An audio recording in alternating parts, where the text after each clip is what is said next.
Hello, all my beautiful people. Welcome back to day 3 of the Summer Showdown matches today. Got Solar Eclipse versus Blackout. My name is Alex, and helping me break down all this wonderful action, the one, the only, Vert. How are we doing today? I'm doing really well, Alex. Thank you so much for asking. And yes, you're right. Welcome back to All the Action. It is day 3, and we are on our final match of the evening. We've got Solar Eclipse versus Blackout Eclipse. These are two teams that are currently 2-2, so it is a battle for seeding, as we do have our bracket phase next week. But before we go too much further into the future, we do want to take a look at the schedule for today, as it has been a very competitive day so far, Alex. Yeah, very competitive day indeed. We have 1 and 2 locked down. Rat Milker, Solar Eclipse. Right now, no, my bad. Rat Milker's Death Blossoms. They're playing, I believe, right as we speak, so we have a battle for 1 and 2, but those two teams are completely locked in. Now we're just seeing who gets the next few seeds.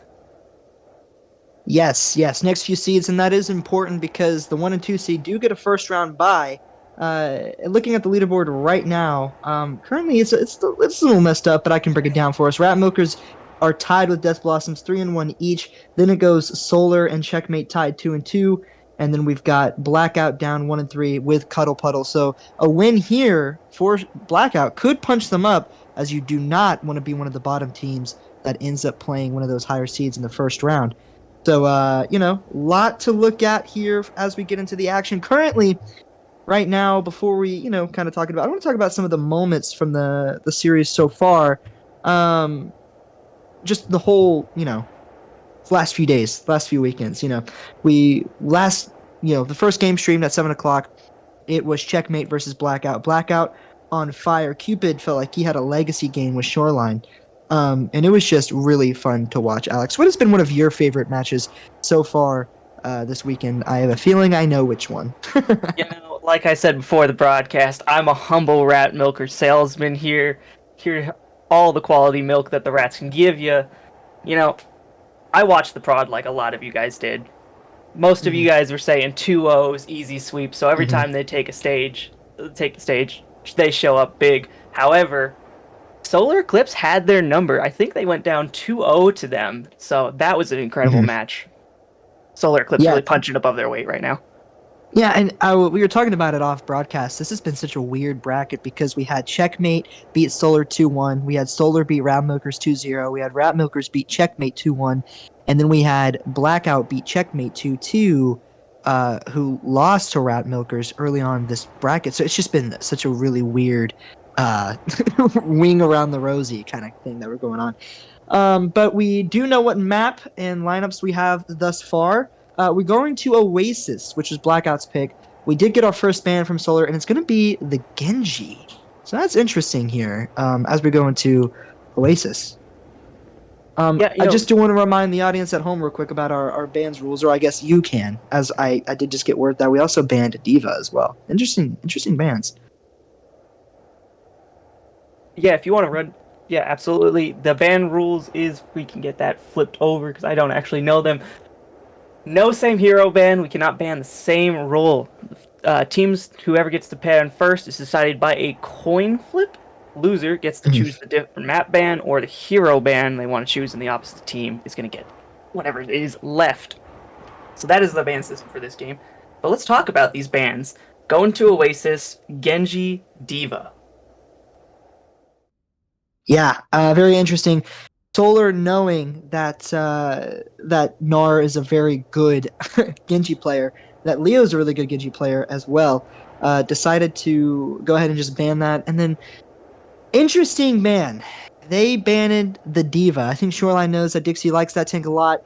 We're gonna be forcing a Ram mirror, you'd have to imagine, or we're gonna have Shoreline coming out on the Monkey, which I feel like he has a feeling that he's a lot better on the Monkey than Dixie. So who's going to win this ban trade here, Alex? Only time will tell. We're going to see if teams are ready, and then we should be getting in here quite shortly. Just a reminder that while the dates aren't quite set yet, next week we do have our bracket phase. 6 teams will enter the tournament. No double elimination. You lose, you go home. And yeah, it's going to be a first to 3 for semis around 1, and then a first to 4 for grand finals. And I am very eager and excited to watch that. Yeah, I couldn't agree more. Like you said, we had teams who beat one team, another team to beat the other team, so we have very close teams right now. And so to see who we crown the grand final champion, that's going to be a great match.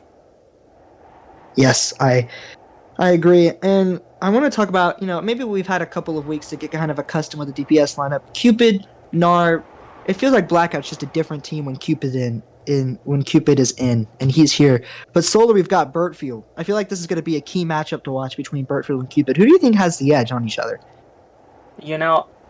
I like Bertfield's Tracer, I do, and since we do have the Genji ban, most likely going to see it. So, but Cupid also has shown some strength on it, but if I'm going to sell some stonks, I'm going to be selling the Bertfield stonks. We'll have to see. I couldn't agree more. Currently seeing of teams already, we did get the R from both teams, so we will be going into our first map of Oasis of our last game for the Summer Showdown Series. Solar Eclipse versus Blackout Eclipse. Winner gets that 3rd or 4th seed, and then the others get knocked down to that 5th. That is quite the stakes right now. We are on Control Center, Alex, as we're going in. And I'm just curious, what compositions do you think we're going to see? I would assume we're going to see the Ramattra. Yeah, at this patch, the Ramattra, that block, that armor bug, just too strong. You mentioned probably seeing a Winston. On this map, University in particular, I do not think we're going to see it. But we have been seeing some Orisa. That she also benefits from the slight armor bug with the damage reduction. But overall, Ram, pretty strong. And as the teams line up, that's exactly what we're going to be seeing. I'd have to agree. Now, this is interesting. Hanzo has been the talk of town recently because of all the buffs that came in. It felt like he was kind of a useless character these last few seasons, a forgotten character for the last few seasons. Getting a lot of buffs, and we've been seeing him played more and more, not just in pro play, but in this tournament as well. And Gnar coming out on the Hanzo, and from what I can remember, he's probably hitting some shots. Yeah, I'd have to disagree, though. Hanzo and Cass, this is a very backline-heavy comp, so it can be run down if the cooldowns are drawn out properly by Solar here. As we see Blackout taking this high ground, that's exactly where Gnar wants to be. He's a bit safer to throw down those spam arrows, trying to find that one-shot potential onto Solar's backline. As we're going to just see an extended poke phase here, just waiting for this point to unlock. And the other teams are quite low yet. It feels like both teams are waiting to go. Solar on the low ground is going to be able to get that first point flip, but you have to imagine, yep, we're going already as Shoreline drops the contest point. Yeah, Shoreline has to drop to get that point contest, so we don't see Solar get it for free here. However, we do see Bertfield chasing off Gem here. That was a risky play by Lucio, very open, very exposed. As soon as you get caught in that Ram Vortex, it could have been just over there. Shoreline, however, is doing great managing his cooldowns here, that block form and that shield dance, not letting anybody get the phase. However, Cupid does find Brown Melon with the assist of Gnar's Hanzo. That's why you pick the Hanzo here, get that chip damage away. However, Gnar probably just over-egressing here. Immortality forced for Blackout. Shoreline does, however, help with Gem get paperclip. Talking about which backline, Blackout is taking this fight quite handily. Bertfield is going to have this point, trying to throws it onto Cupid. Bertfield with 2 is actually opening this up quite nicely for Solar here. Bertfield with 3. Wow, I mean, it's still a winnable fight here. I feel like this fight hasn't stopped. If this is any indication of how the series is going to go, it's going to be lights out. There are so many ultimates up right now. We've got Bertfield on the flank trying to take out Gnar again. Oh, but he overextends. Yeah, Gnar almost going down. Bertfield becoming electric here. Shoreline going down quite low. Here comes an Immortality Field to keep Dixie up here. Talking about which a return window here. However, Shoreline does find paperclip. Right now it's in favor of Blackout as both Solar's support line goes down. Brown Man going down next, and it looks like Dixie's going to be chased to their spawn, but not killed. Bertfield, however, is not going to let his team go out quietly. He's got 2 more picks. He's just going off. I mean, it feels like he's the lifeline of Solar Eclipse right now. He's looking for a third on the side to Gnar. He might just get it. He doesn't get it, but Dixie is going in with the Annihilation. Yeah, Annihilation is good off the back of Bertfield's carry performance. Old heads know that's called a flooded deadlift, as we see Solar flipping the point right now, 22% and counting to Blackout's 37.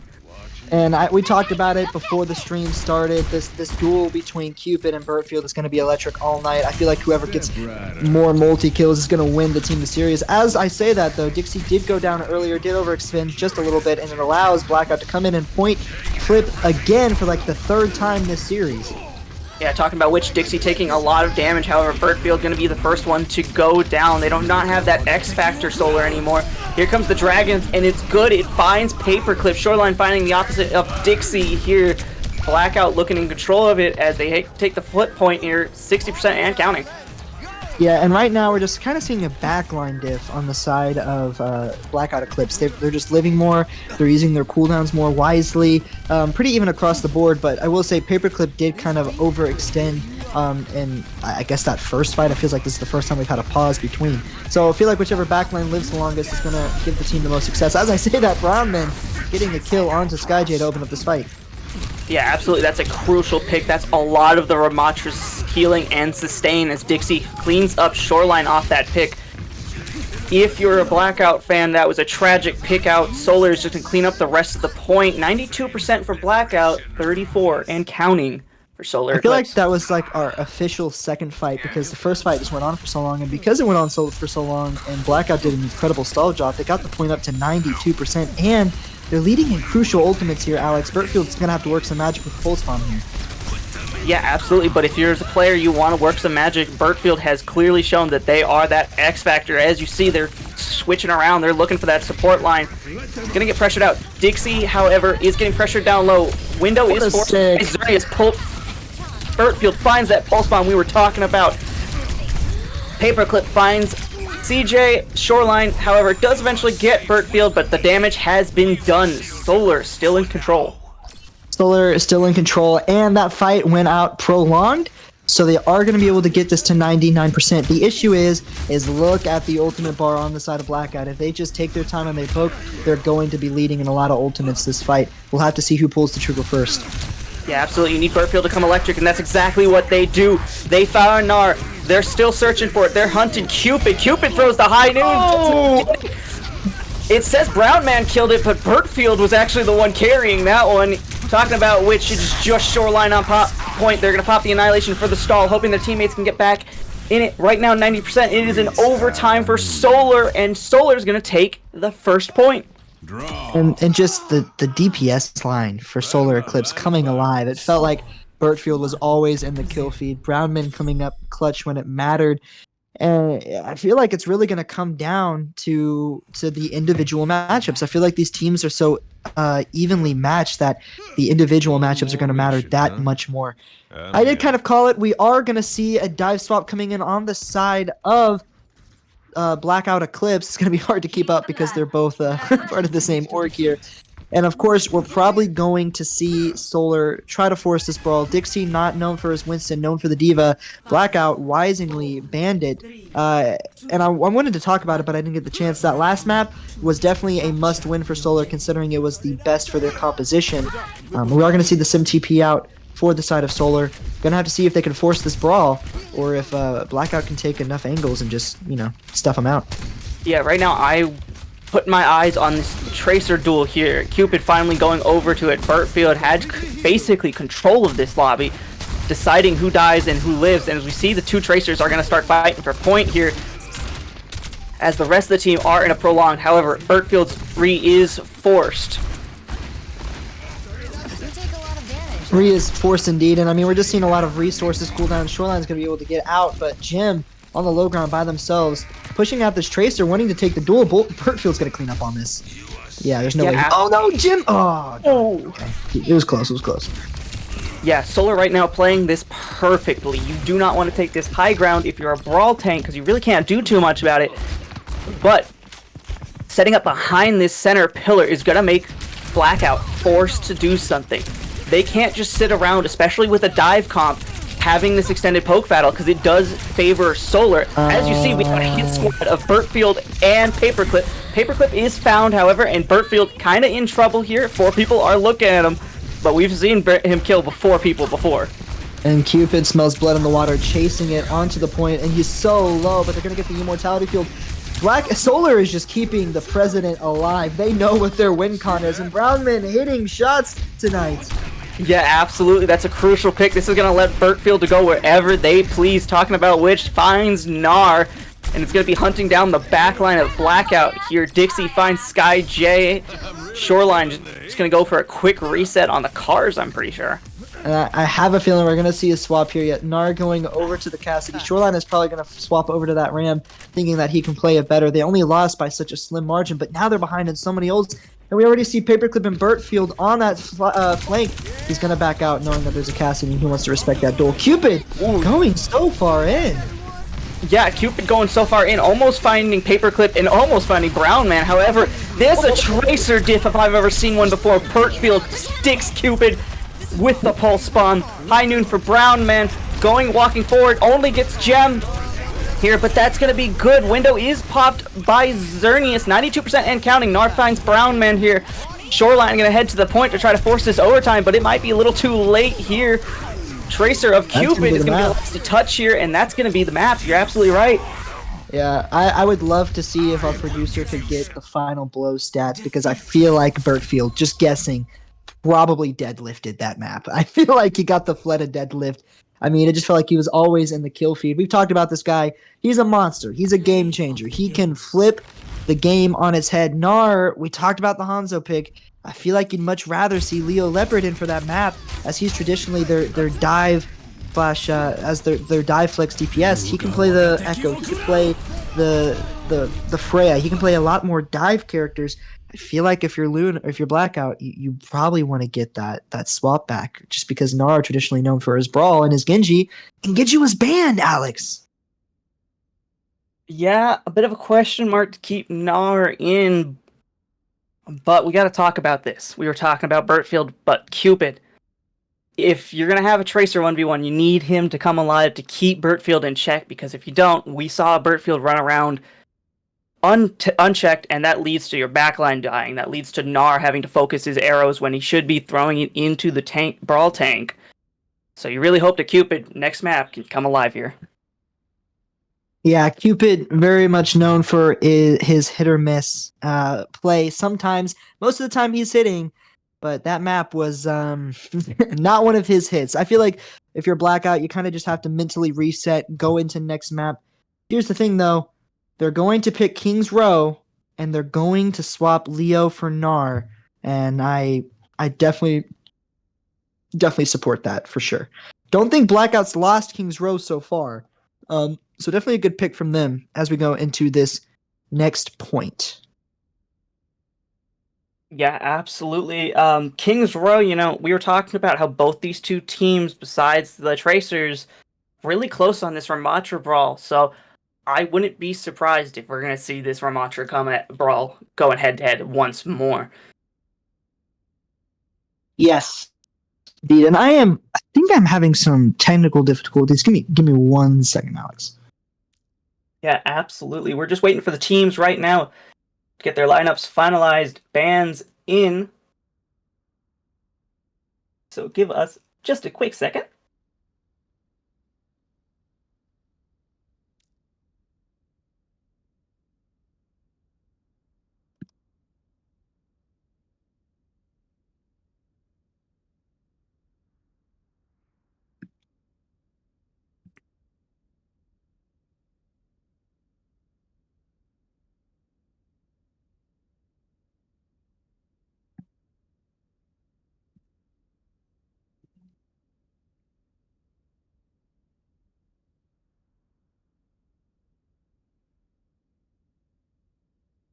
All right, we're going to see an Ana ban coming out.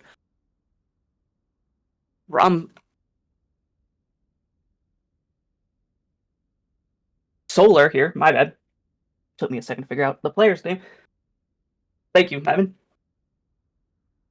So an Ana ban.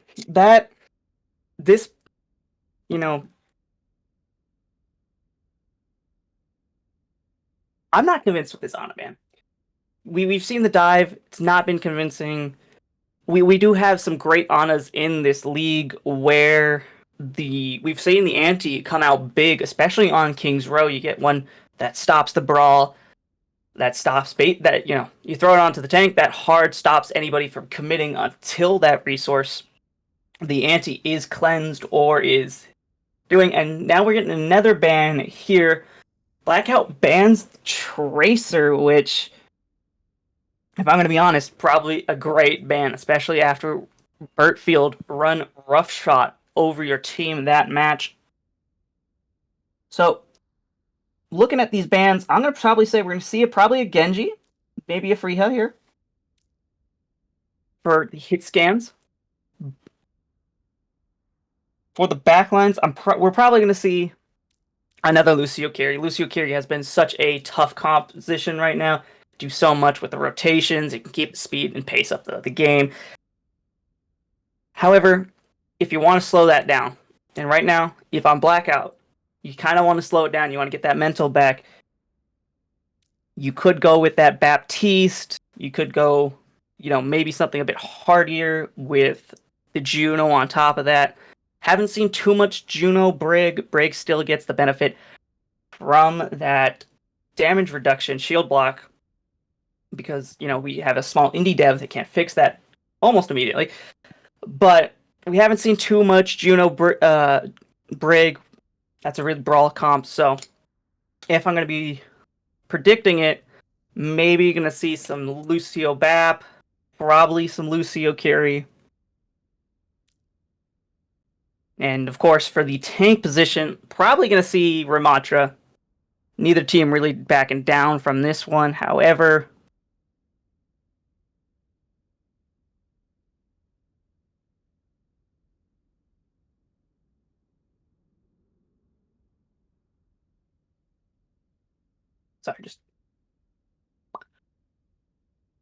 Okay, ladies and gentlemen, sorry about those technical difficulties. I am back. Did you see the bans, Mr. Alex?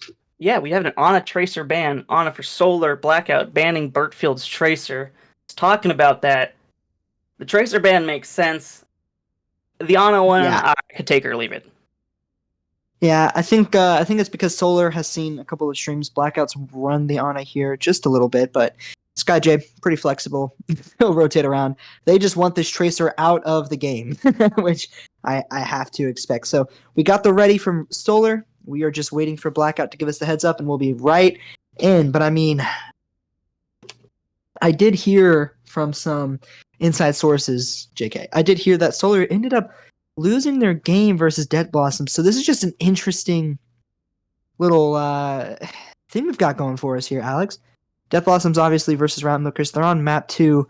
Not entirely sure who's leading yet, but it doesn't matter because we are going in. I got the okay from Blackout. This could be the final map of one of our final games, Alex, unless Blackout finds that second surge needed to come back into the series. Yeah, absolutely match point.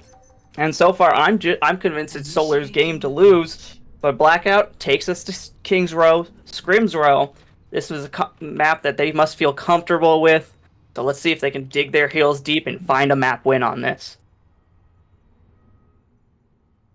We'll have to see what we can do it as compositions are going to be coming in just a moment. A couple of substitutions. We saw Leo Leopard come in for Gnar, which makes sense. And then we have Reverts come in for Tank for Dixie, which is interesting because Dixie was playing the Ramatra last map and he did just fine. But what's not confusing is Rev on the Mauga here. I did foresee this coming. I'm not a fan of Mauga, especially this current patch. Yeah, I think Mauga's just kind of mid-tier, but if you're running it against another Mauga, it's pretty doable.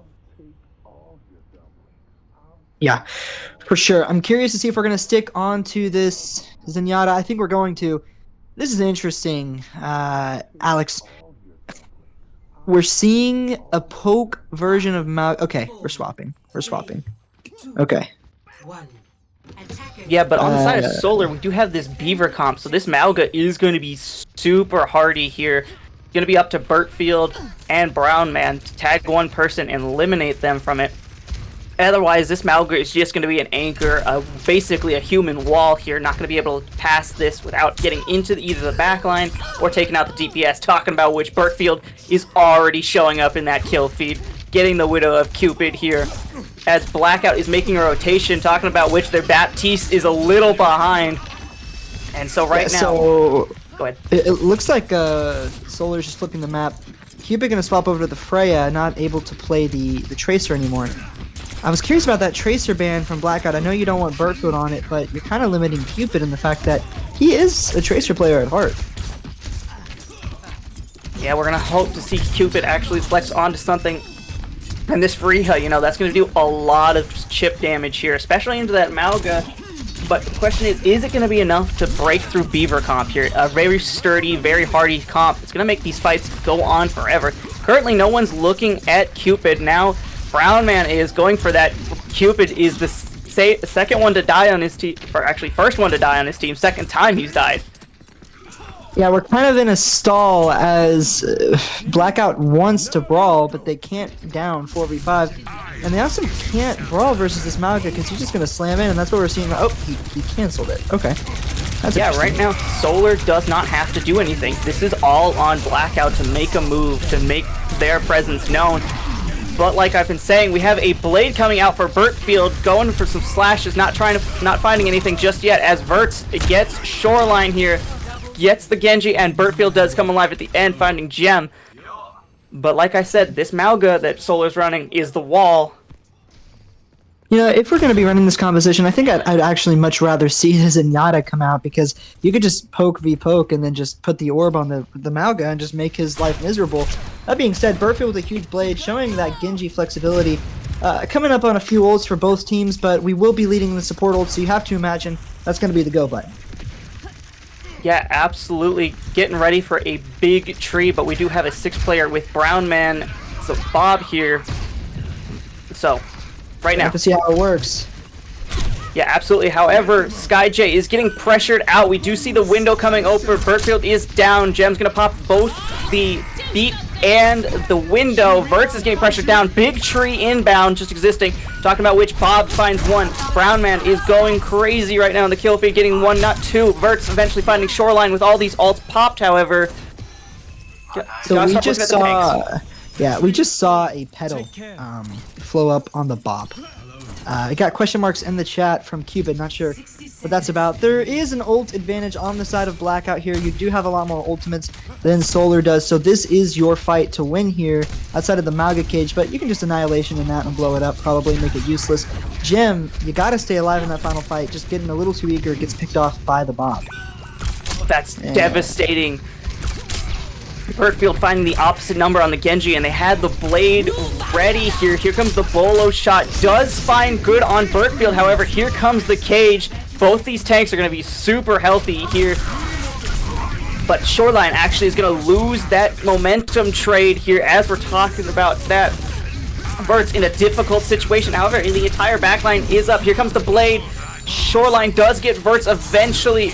Blade's gonna slash, however, both these backlines can back up quite fast here. So right now, it is just missing one player for Solar. Xerneas does get Gem.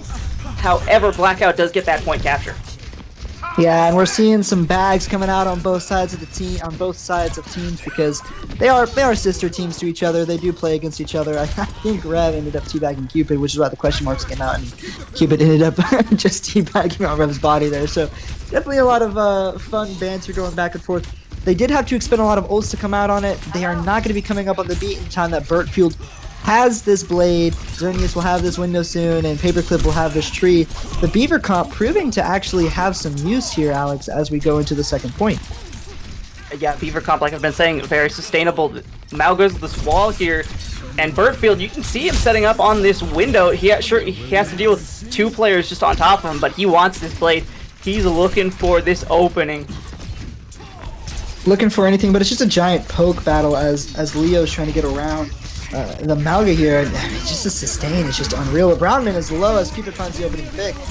Yeah, absolutely. Cupid finding that opening pick, that's going to be big. However, both windows are coming out.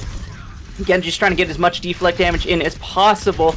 However, right now it's good. Here comes Burtfield with the blade going to /1. A beat is out. SkyJ had to force that immortality field, but Burtfield's blade is blunted.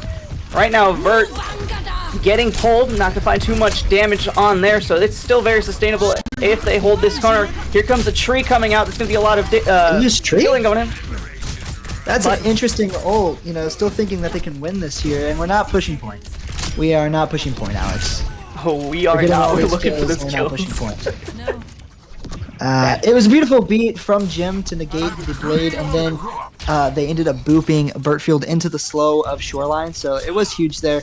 Annihilation coming up. There are no support ults on the side of Solar. He's probably going to use it for the cage again. We could probably cage in the blade as well. Brownman with this Bob could be the game changer. We're going to have to see how Blackout decides to deal with it. Yeah, absolutely. We're coming up 30 seconds, so this could be final fight for Blackout if they do not win it right now. We're looking at the Genji on Blackout side with the blade, Shoreline with that Annihilation. However, Gem is going to go down first. Here comes the cage, finding the Genji of Blackout. The Annihilation is out, but it's a lot of damage for it. Bob's going to come out as well for Solar, and that looks all she wrote for Blackout's attacks on the streak. Indeed. I don't think they're going to get a touch here. You just they just couldn't get through the sustain. I feel like if you're not going to try to take rotations to beeline it for the support line to get them out, you're going to have to put like maybe a Discord orb on the Malga, make it less sustainable. You got to win more of those DPS 1v1s. When they did win those DPS 1v1s, typically it opened up for Blackout there. But using all those ultimates just to get through archways and then not pushing point, a lot of mistakes there. Yeah, a lot of mistakes in game points, so you'd like to see them clean it up, but now they have a heck of a road to come here. Blackout just has to get to the first point and cross into streets here. If you're Blackout, Vert, I gotta ask, what are you gonna change up? Ready for battle. I actually agree with this defense comp heavily. It's just anti-Malga comp. And I think, you know, honestly, not much I would change. I think I'd rather play Sojourn here if I were Cupid, just so you can, you know, threaten the hit scan prowess of Brownman.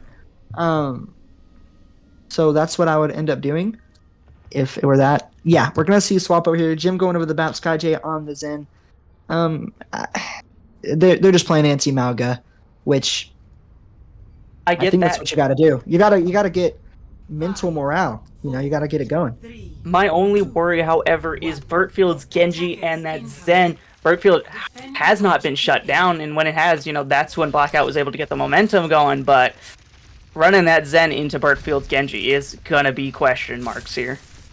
Gonna have to see if they can peel for him as well, and Rev already got the Discord Orb on him, already playing corners, but by the time he gets into this fight, Discord Orb's probably gonna be back up ready. Discord onto Burtfield right now, and we're just seeing two different compositions and two different styles of play as Solar's looking to flip the map right here. Yeah, Solar with that speed ring is going to get a stomp onto the backline. Everyone's super low for Blackout. That was a beautiful four-man stop. Here comes Burtfield with a deflect kill. Reverts, gets IJ, followed by Gem going down. They're hunting the maid down. It is just Shoreline left, and Solar gets an easy point capture here.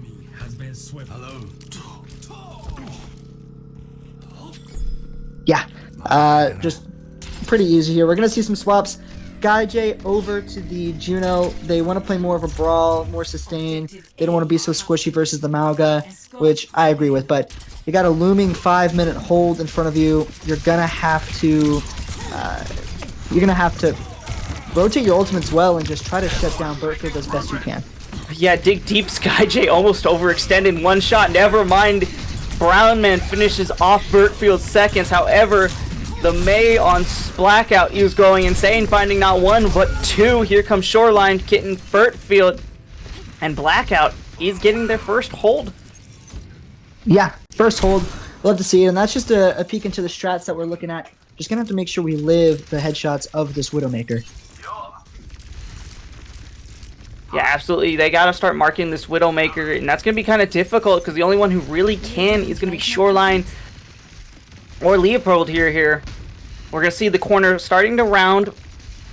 Vert's looking kind of unhealthy right now, losing its armor. Widow's going to take the first shot. Right now, Gem does have the ult of the window. Bertfield does have that blade. Talking about which, it is pulled. Immortality is good, however, Bertfield finds Gem here.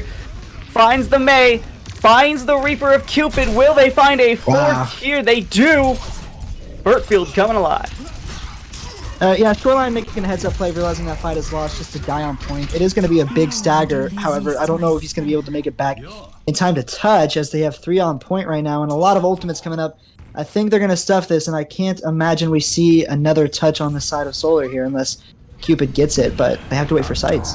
Yeah, I'd be watching right now. Verts, he has that information. He has the cage. He is going to look to throw this in a locker. Talking about which Sky J goes down first. Both windows. No touch. Solar takes it easy. Yeah, that was just like a stomp fest on the side of, yeah, it was just Bertfield. Yeah, Bertfield, I think you and I probably agree that he was definitely probably the player of the match this season. Oh, easy. Oh, it's not even a question. Bertfield all day here. Yeah, Brownman maybe a solo, Brownman maybe a solid follow-up, but Bertfield definitely was crazy this match. As we get the GGs in chat, both teams played well. It was a very quick game, but we're going to take a little bit of a break here, Alex, and when we return, we're going to have an interview from the side of Solar, so don't go away as we discuss how they got into this game.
All right, and welcome back to the Eclipse Gaming Summer Showdown.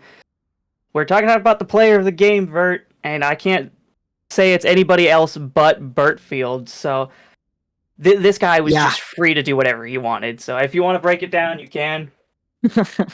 I mean, what is there to break down? You know, I think I made a comment the other day when Solar was playing with Bertfield. I think it was versus Rap Milkers or something, and I was like, yeah, Ratmokers has this ult advantage, but who needs an ult advantage when Burtfield is on the other side of the field? It feels like Blackout was consistently in places to win the game, but Burtfield would just constantly kill 3, 4, 7. It just didn't matter. I mean, he just was owning the lobby. Whether it was the Tracer or the Genji, he was just the heart and soul of Solar today.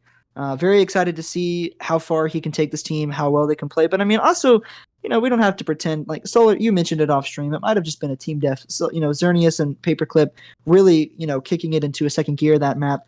Rev going crazy on the Hooga Boonga Mauga. However, when the hero plays were needed, when Solar was down in ultimates, Burtfield did his thing. Speaking of the team, we do have an interview. It is the tank player Dixie from Solar Eclipse. We do have him here on the line. How you doing today, Dixie? Congratulations on the win. Pretty good. Thank you. Yeah, Dixie, your team getting a solid 2-0, very quick match. I don't think we had sub 30-minute match for a while. So I got to ask, is there a team you feel that could make a comeback, or you're looking to fight? We're definitely looking to fight. I think the general mindset going into that map was we came off of a really tough loss the map before against Death Blossoms, and we were just kind of in a weird mindset and going into it. Kind of took a breather, getting coordinated and deciding that like, hey, we're not. I mean, of all people for us to lose to, it cannot No, be don't say that. Don't say that, bro. Don't say that, bro. Put some respect on Blackout. I think they ended up winning 3 out of their 5 games. Technically, there was some issues that I'm not allowed to talk about. But I mean, yeah, Blackout was good, and I'm glad that you guys were able to resurge and come back after that Death Blossoms loss. They're currently playing Ratmokers for the number 1 seed, which I can't believe I'm saying out loud. Ratmokers versus Death Blossoms for the number 1 seed. That being said, Alex, I think hit the nail on the coffin on that first question. I do want to ask, coming into this, it feels like Solar has started to finally get a hold of a starting lineup, so to speak. You guys kind of know what you want to do. You know where your answers lie. How does it feel knowing that you guys kind of got your starting lineup just about a week and a half ago, and you're still kind of, punching up with a lot of these teams who have been established for about a month to 2 months now? It's definitely a good tempo, I think, for us, especially on this little downtime going into CGL. I think it's probably going to be fruitful for us to go back over a lot of these games, kind of look them over, seeing what works, what doesn't work, who synergizes best with others, and all in all, I think we have probably a really high chance to bring home that yet another Solar CGL chip. The three-peat, I have to say. As a Solar fan, I'm rooting for it, but as a CGL fan, I'd like to see someone else win. Maybe. Unless Solar wins in like a map 7 game, then that'd be the perfect scenario. But you're talking about that three-peat. Right now, we are playing in this Summer Showdown. We've had a very interesting carousel. Checkmate beat you guys. You guys beat Ratmokers. Ratmokers beat Checkmate. Just kind of a giant merry-go-round right now. We are entering the bracket phase tomorrow, or not tomorrow, but later this week. Is there a team you guys are looking to play again? And I mean, who are they? Are there any callouts you want to make right now?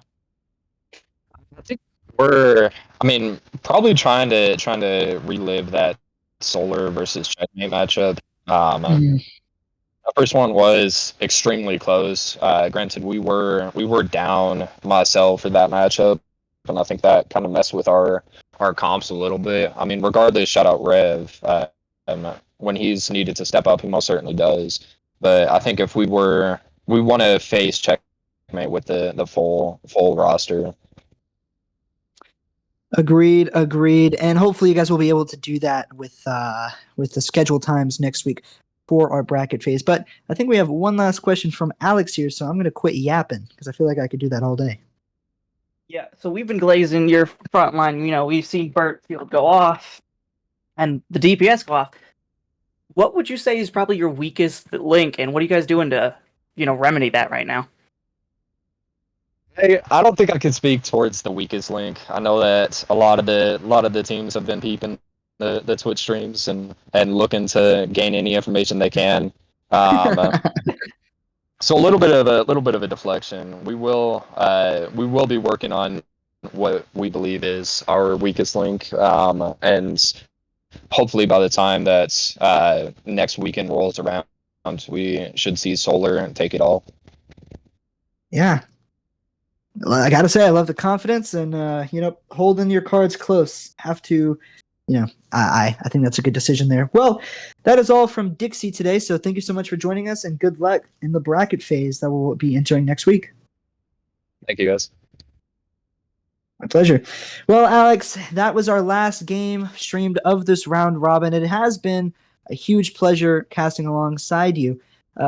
We do have our bracket phase, which will be released later this evening. So make sure that you're keeping up on our Discord for all that information.